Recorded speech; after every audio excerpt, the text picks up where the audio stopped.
Thank you. And the next speaker, Mr Flanagan. Thank you very much. Thanks for the report and the work of the rapporteur. I think it's fair to say that if Natura 2000 didn't exist, in fact I'm definite of this, I would not be sitting here now. And the reason why I say that is because I got involved in European politics because we had a situation in Ireland whereby we had a top-down decision imposed on us without any consultation. That's the way we seen it on the ground.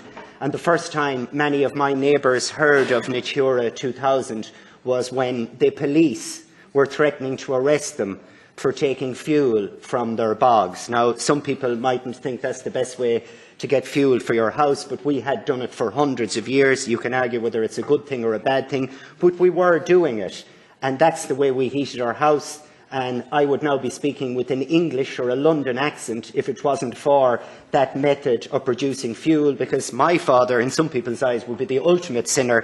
He brought it home for people. So you can imagine our shock and horror when we discovered that we would potentially face a €500,000 fine and up to 5 years in prison, longer than in many cases you get for rape in my country, for doing something we had done for centuries. We can argue whether it's wrong or right, but that's not what I'm arguing.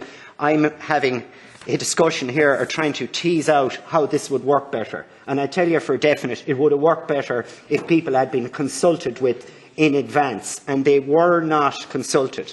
And it resulted in a situation, and hopefully people can learn from this, where we had hundreds and hundreds of people in a bog one night, with members of our police force, with machine guns, with assault rifles, attempting to stop people using their land. Whether they're right or wrong to use it, we can have that debate, but I think we would have to conclude that the implementation didn't go too well. I come from a country, Ireland, that I suppose probably one of the first things people will think about it is it's green. And it's green for a reason, because we don't enjoy destroying our country, we try and take care of it. And if we had been spoken to in advance about this, it would have worked out an awful lot better. And as a result of it, and I know the goal was to protect the environment, for a long time there in Ireland the word environmentalist was a dirty word, and that's an awful shame. In fact, it's sad, because without our environment we won't exist. So if you want to do this right in the future, what you do is you talk to the people on the ground, because what we got was consultation, which was the equivalent of firing the arrow first and then drawing the board around it and saying we hit our target. No, you didn't. It caused major problems. One other, if I can be given the time, one other thing is left hand and the right hand not knowing what they're doing. We currently have a situation in Ireland where we have a Natura 2000 site, we have an SSE called Loch Talt, which 40 years ago the community in Sligo, place that W.B. Yeats wrote about on many occasions, they took their water from Loch Talt, they didn't need an extraction licence at the time, and they have discovered through the Water Framework Directive and a requirement from Europe that they stop drinking the water out of it because there are THMs in it.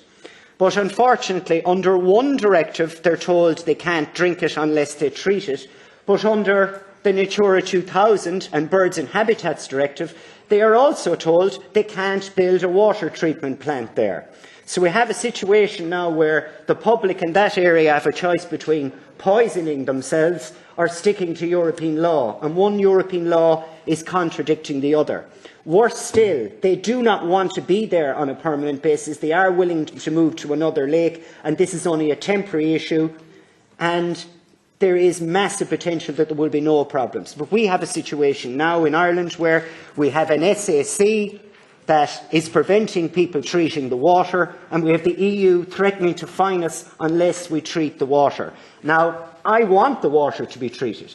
I want to protect the environment. Obviously, I have children, and hopefully they'll have children and they need the environment. But we need to find a method whereby this hand here knows what that hand is doing there, because the result is, bit by bit, the people in that area now see environmentalists as the enemy. That's not right, but but it's happened for a reason, and we've got to deal with that reason. And one of the main reasons is consultation, and also a problem here of when you do have a problem, how do you solve it? We're being told they can go through IROPE. That means the people in that area might have to wait 3 to 4 years before they have drinking water.